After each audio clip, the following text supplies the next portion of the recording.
Hello दोस्तों।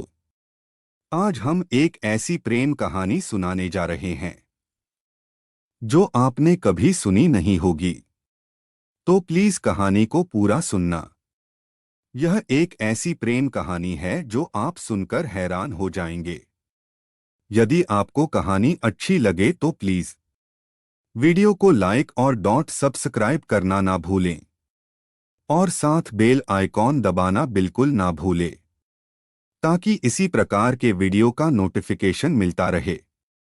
तो अब हम कहानी को शुरू करते हैं। बहुत समय पहले की बात है। यूरोप महाद्वीप के जर्मनी देश में एक पति और पत्नी रहा करते थे। दोनों का एक दूसरे के सिवा और कोई नहीं था। विवाह के कई वर्षों उपरांत भी उनकी कोई संतान नहीं हुई। समय इसी प्रकार से गुजर रहा था कि अचानक एक दिन स्त्री को अपनी कोख में संतान की अनुभूति हुई और गर्भावस्था के दौरान उसको कुछ इस प्रकार महसूस हुआ कि उसको रेपंजेल नामक शाक खानी चाहिए। आसपास वह शाक कहीं भी उपलब्ध नहीं थी। पति पत्नी एक जादूगरनी के बगीचे के समीप ही रहते थे। पत्नी के मन की बात जब पति ने सुनी तो पति ने उससे वादा किया कि वह उसके लिए रेपंजेल नाम की वह शाक साथ लेकर आएगा। बगीचे में चोरी से घुसकर उसने वह शाक अपनी पत्नी के लिए तोड़ी और यह क्रम कई दिनों तक चलता रहा। एक दिन बगीचे की मालकिन जादूगरनी ने, जिसका नाम डेन गोथेल था, उसे यह चोरी करते हुए देख लिया और जादूगरनी ने पति को बंधक बना लिया। पति जादूगरनी के सामने बहुत गिड़गिड़ाया और अंततः जादूगरनी एक शर्त पर वह शाक उसकी पत्नी के लिए देने के लिए राजी हो गई। शर्त यह थी कि संतान के जन्म के बाद वह उसे जादूगरनी को सौंप देगा। मायूस मन से पति ने उसकी वह बात मान ली और बच्चे के जन्म होते ही उसने जादूगरनी के हाथों अपनी पुत्री को सौंप दिया। जादूगरनी ने अत्यंत मनोयोग से उसकी पुत्री का पालन पोषण किया और उसका नाम उसी शाक के नाम पर रेपंजेल रखा। रेपंजेल एक अत्यंत रूपवती कन्या के रूप में धीरे धीरे विकसित होने लगी। उसके सुनहरे बाल और अद्वितीय रूप की चर्चा आसपास की जगह पर धीमे धीमे से फैलने लगी। कन्या के 12 वर्ष के होते ही जादूगरनी डेन गोथेल ने उसको एक ऐसी मीनार में कैद कर दिया जिसमें ना तो कोई दरवाजा था और ना चढ़ने के लिए ही कोई सीढ़ी। इसमें एक ऊंचे स्थान पर एक कमरा था जिसमें कि केवल एक खिड़की थी। जादूगरनी अपनी जादुई शक्तियों के माध्यम से छोटी बच्ची तक पहुंचती और हर दिन उससे मिलने के लिए दिन के समय जरूर जाती। इसी प्रकार से दिन बीतने लगे। वह बच्ची बड़ी होकर एक अत्यंत रूपवती स्त्री के रूप में विकसित हुई। उसके लंबे घने सुनहरे बाल इतने लंबे हो गए कि बाद में जादूगरनी उनके सहारे मीनार पर चढ़कर कमरे में आने और जाने लगी।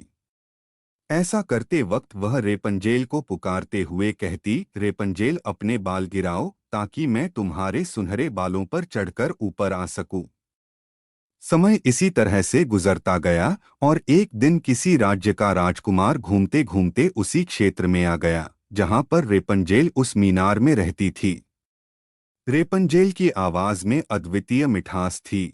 जब वह गाती थी तो जैसे समय ठहर जाता था। एक दिन राजकुमार को टहलते टहलते एक मधुर आवाज सुनाई पड़ी। वह आवाज कहाँ से आ रही है यह जानने के लिए जब राजकुमार मीनार के पास गया तो उसे दिखाई पड़ा कि एक ऊंची मीनार के ऊपर कमरे में एक सुंदर रूपवती स्त्री रहती है। उसकी इस मीठी आवाज को सुनकर राजकुमार उसकी तरफ अत्यंत आकर्षित हुआ और वह अपनी उत्सुकता पर काबू नहीं रख सका। उसने मन में ठान ली कि वह इस बंद मीनार में रहने वाली स्त्री, जिसकी आवाज इतनी मधुर है, के विषय में जान के ही रहेगा। एक दिन जब दिन के समय जादूगरनी रेपंजेल से मिलने के लिए आई तो उसने जादूगरनी को वह शब्द कहते और बालों के जरिए ऊपर चढ़ते हुए देख लिया। राजकुमार ने इसी प्रकार जब रात के समय रेपंजेल को पुकारा तो उसने उसे आने के लिए मीनार के सहारे अपने बालों को लटका दिया। राजकुमार ऊपर जाकर रेपंजेल से मिला। रेपंजेल और राजकुमार एक दूसरे से प्रेम करने लगे थे। दोनों ने मिलते ही एक दूसरे को पसंद कर लिया था और वह एक दूसरे के लिए के अंतरंग सहचर बन गए। आर्थर राजकुमार ने रेपंजेल के सामने विवाह का प्रस्ताव रखा। रेपंजेल इस पर सहमत हुई और दोनों का मिलना जुलना धीमे धीमे बढ़ने लगा। जादूगरनी डेम गोथेल रोज दिन के समय रेपंजेल को मिलने के लिए आया करती थी। राजकुमार और रेपंजेल ने मिलकर एक योजना बनाई कि राजकुमार द्वारा दिए गए रेशम से रेपंजेल एक सीढ़ी बनाएगी, जिससे कि वह दोनों उस जगह से भाग सकें। रेपंजेल की मूर्खता के कारण जादूगरनी डेम गोथेल को राजकुमार के रेपंजेल के पास आने और उसके गर्भवती हो जाने का पता चल गया। जादूगरनी डेम गोथेल ने रेपंजेल को मीनार से बाहर निकाल दिया और जंगली जानवरों के बीच से जंगल में विचरने को अकेला छोड़ दिया, और वह स्वयं उस मीनार के कमरे में जाकर छुप गई। राजकुमार के चढ़ने के लिए उसने रेपंजेल के बालों को काटकर उन्हें मीनार से बाहर लटका दिया ताकि राजकुमार ऊपर चढ़ सके और उसे कोई शंका ना हो। जब राजकुमार रेपंजेल से मिलने के लिए उस रात आया तो रेपंजेल की जगह जादूगरनी को पाकर वह भयभीत हो गया और मीनार से कूद पड़ा, जिससे कि नीचे पड़े कांटों से उसकी दोनों आंखों की रोशनी चली गई। जब राजकुमार नीचे गिरने लगा, उसके हाथ में रेपंजेल के कटे हुए बाल आ गए और रेपंजेल की लंबी बालों की लट राजकुमार के साथ ही नीचे गिर गई। नीचे उतर पाने का कोई अन्य तरीका न होने के कारण जादूगरनी डेम गोथेल उस मीनार में फंस गई और अंततः मृत्यु को प्राप्त हुई। अपनी आंखों और अपनी प्रेमिका को खो देने के बाद राजकुमार निराश होकर अंधा होकर जगह जगह भटकने लगा। कई महीनों तक इस प्रकार भटकने के पश्चात वह उस क्षेत्र में जा पहुंचा जहां पर रेपंजेल बस चुकी थी। उधर रेपंजेल ने जुड़वा बच्चों को जन्म दिया, जिनमें एक बेटी और एक बेटा हुआ।